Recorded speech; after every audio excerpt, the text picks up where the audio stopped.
To be is to be perceived. George Berkeley. Imagine you're looking at a beautiful painting. In this moment, the painting exists because you are perceiving it. Now, think about what happens to that painting when you leave the room. Berkeley's idea is that, without anyone there to perceive it, the painting doesn't have existence in the same way. This might sound strange, but let's break it down further. Berkeley's idealism. Berkeley was an Irish philosopher who argued that the only things that exist are those that are perceived by someone. This is a philosophical view known as idealism. According to Berkeley, material objects don't exist independently of our perception of them. Instead, their existence relies entirely on being perceived by a mind. The core idea, Berkeley's core idea, can be summarized as follows: existence and perception. For something to exist, it must be perceived. If no one is perceiving it, it doesn't exist. This doesn't mean that things just disappear when we aren't looking. Rather, they continue to exist because they are always perceived by God, who is the ultimate perceiver.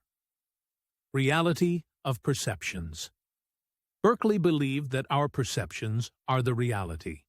For example, when you see a tree, what you're actually experiencing are just perceptions or ideas in your mind. The tree exists as long as it is perceived, and God perceives everything, so everything continues to exist even when humans are not perceiving it. Implications for objects. In everyday terms, this means that objects like trees, cars, or chairs don't have an existence independent of our experiences of them. They don't have an independent substance, as the materialists would say. Their existence is tied to our perceptions of them. Why it matters. Berkeley's idea challenges the notion of material substance. Traditional philosophers before Berkeley argued that objects exist independently of our perception of them.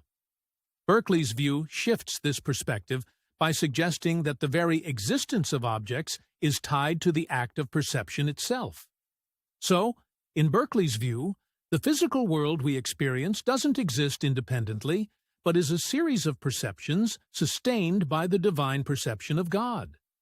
This framework provides a different way of understanding existence, emphasizing the role of perception in constituting the reality of objects. Conclusion.